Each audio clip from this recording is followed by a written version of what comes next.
Merhaba arkadaşlar. Bugün sizlere Çivili Aşk Mührü isimli bir ritüelden bahsetmek istiyoruz. Öncelikle bu görmüş olduğunuz tılsımı Perşembe veya Pazartesi günlerinden birinde herhangi bir saatte beyaz renkli bir kağıda kırmızı renk yazan bir kalemle çizin. Sonrasında tılsımı katlayıp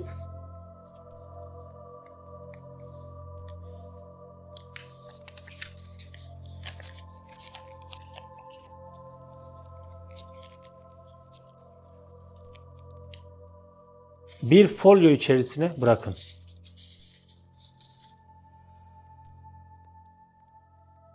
Aynı folyoya eski veya yeni bir çivi ekleyin. Ardından biraz tuz dökün.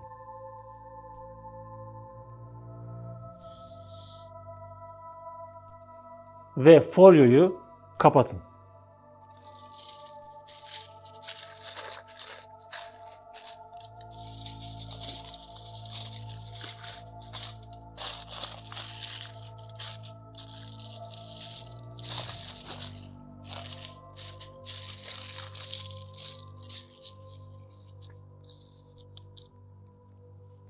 Sonrasında şu söylemi kendi duyacağınız kadar sesli bir şekilde 25 defa tekrarlayın.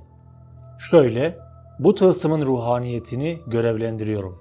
Arzuları tutuşturan, ruhları kilitleyen kudret, sevgi ve tutkuyla görevli kılınan kadim enerjiyi aşkın ve bağlılığın sırlarıyla uyandır.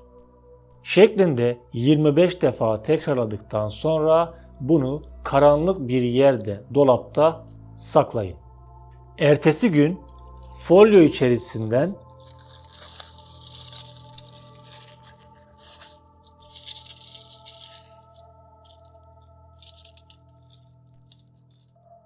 çiviyi çıkarıp bir tahta parçasına veya sert bir kartona tılsımı çivi ile kazıyın.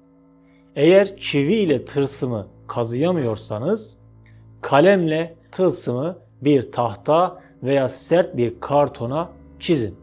Sonrasında çivi ile sadece tahta veya sert karton üzerine birkaç çizik atın.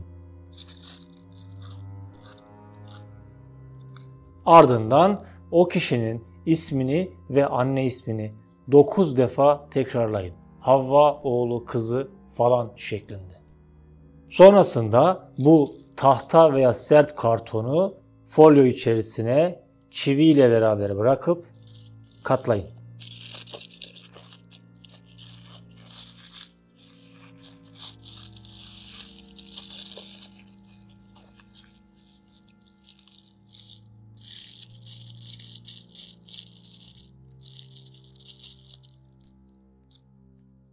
Ve sonrasında bir akarsuya veya denize bunu atın.